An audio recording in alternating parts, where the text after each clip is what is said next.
Hello everyone, I am Ritika Zusgar, Assistant Professor IT Department. So in the first unit, that is network layer, first we discuss about network layer and its services. So there are three main basic services are present in the network layer. First is the packetizing, then routing and forwarding. Services which are offered by the network layer protocols is packetizing, routing and forwarding. So first service of a network layer is a packetizing.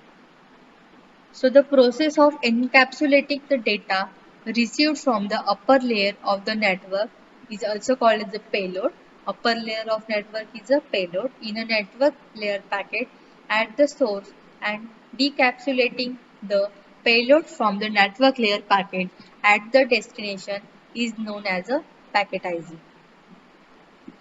So in the packetizing, the source host adds a header that contains the source and destination addresses and some other relevant information required by the network layer protocol to the payload received from the upper layer protocol and deliver the packet to the data link layer.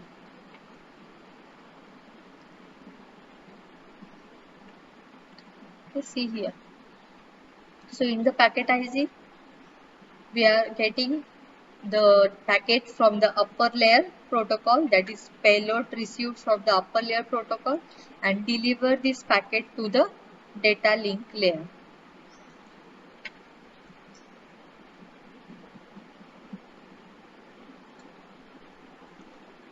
The next is the destination host receives the network layer packet from its data link layer and decapsulate the packet and deliver the payload to the corresponding upper layer protocol.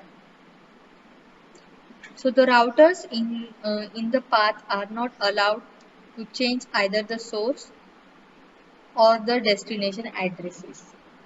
So the routers in the paths are not allowed to decapsulate the packets they received unless they need to be fragmented. The next service of network layer is the routing and forwarding. So these are the two other services offered by the network layer. So in a network layer, there are number of routes available from the source to the destination. Okay. So the network layer specifies has some strategies which find out the best possible route. So this process is referred as a routing. Okay. Among all the possible routes, okay, if you are moving from S1 source to the S2 destination, so from the S1 we have multiple routes. Okay. So from which route we have to send the packet to the destination. So find out the best possible route among all the routes. So this process is called as a routing. So there are number of routing protocols which are used in this process, and they should be run to help the routers coordinate with each other and help in establishing the communication throughout the network. The next is a forwarding.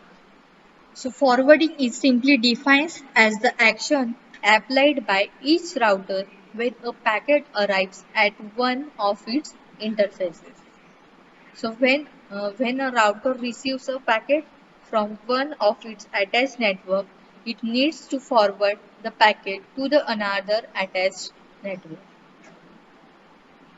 That is unicast routing or a multicast routing.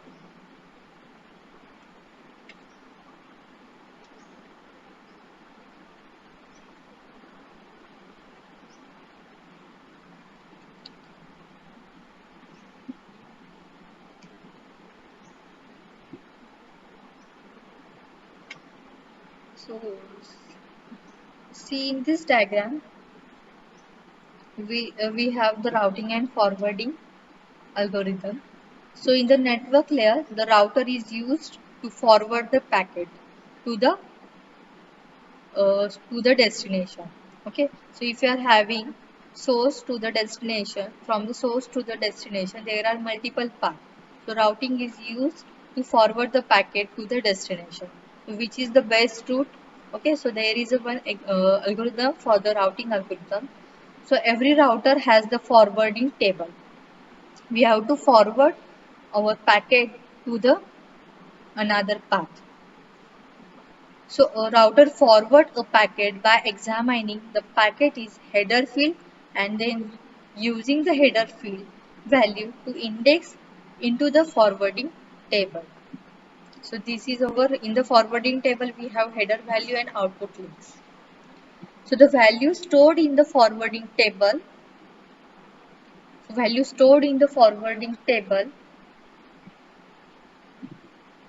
corresponding to the header field value indicates the router's outgoing interface link. So this link to which the packet is to be forwarded. For example, the router which with a header field value is 0100 and arrives at the router and then router indexes this header value into the forwarding table that determines the output link interface is a 2. Okay. So here value in packet header is a 011 and the output link interface value is a 2 or output link value is a 3. Okay. So the router forward the packet to the interface 3. Okay, because the output link for this header value is a 3. So the routing algorithm determines the value that are instead in the forwarding table. And the routing algorithm can be centralized or decentralized.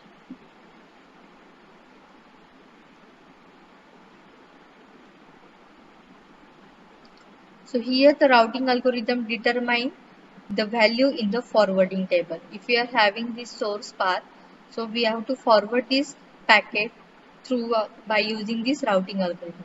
So here we have the header value is 0111. So the output link is what? 3.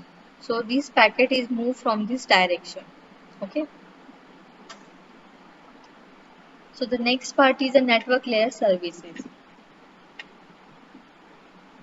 So expect from these three packetizing, routing and forwarding services, the another network layer services are error control, flow control and the congestion control. So in that some of the other services which are expected from the network layer is first is the error control. So the error control it can be implemented in the network layer but it is usually not preferred because the data packet in the network layer may be fragmented at each router, so which makes the error checking efficient in the network layer. The next is the flow control. So it regulates the amount of data a source can send without overloading the receiver. So if the source produces a data at a very faster rate than the receiver can consume it, so the receiver will be overloaded with the data. So to control the flow of data, the receiver should send a feedback to the sender to inform the latter that it is overloaded with the data. Okay. So in the flow control, if you are having one source and destination, and the source can send a number of packets from source to the destination. In the flow control, there is a lack of flow control in the design of a network layer. So it does not directly provide any flow control. So in the network layer, there are different datagrams are present. So these datagrams are sent by the sender when they are ready without any attention to the read lines of the receiver. Okay, so this is the second service of a network layer. Then the third network layer service is the congestion control. So congestion occurs when the number of datagrams sent by source is beyond the capacity of network or routers. So this is the another issue in the network layer protocol. So if the congestion continues Sometimes a situation may arrive where the system collapses and no datagrams are delivered. So the congestion control is indirectly implemented in the network layer, but still there is a lack of congestion control mechanism in the network layer.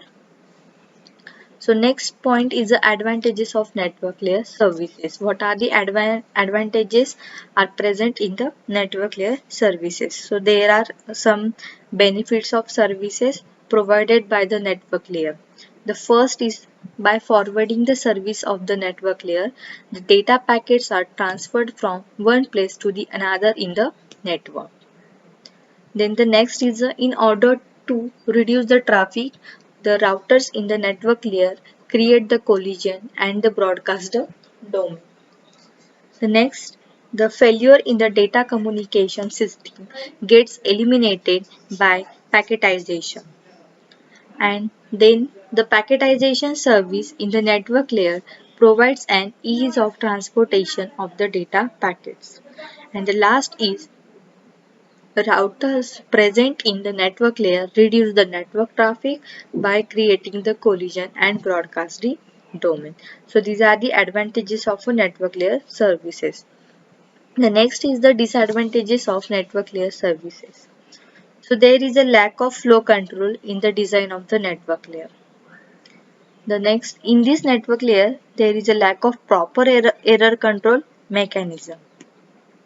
So this error control mechanism becomes difficult due to the presence of too many datagrams. There happen occurs of a congestion.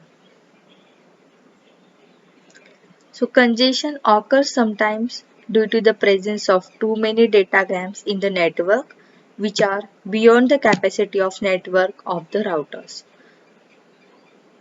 So due to this, some routers may drop some of the datagrams and some important piece of information may be lost here. So this is the disadvantages of a network layer services. So indirectly the error control is present in the network layer, but there is a lack of proper error control mechanism as due to the presence of fragmented data packets, error control becomes difficult to implement. Next is the design issues with the network layer.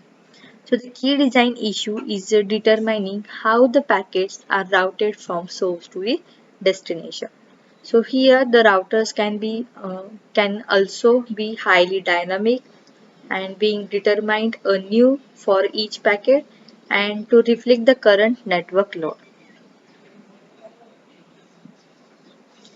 So if the too many packets are present in the subnet at the same time, they will get into one another way, forming the bottlenecks. And the control of such congestion also belongs to the network layer. So the quality of service provided, that is delay, transmit time, jitter, etc., is also a network layer issues. So the next issue is when a packet has to travel from one network to the another to get to its destination, there are many problems can arise. The problems may be the addressing used by the second network may be different from the first one. Okay, so this is a one problem. The second problem is uh, one may not accept the packet at all because it is a too large. And the another problem is the protocols may differ. Okay, if you are using some protocols, so protocols are different at source node and the protocol is different for the destination node. Okay, so these are the problems arises when the packet are moving from one network to the another network. And the last design issue is it is up to the network layer to overcome all these problems to allow heterogeneous networks to be interconnected. So these are the different design issues present in the network layer. Thank you.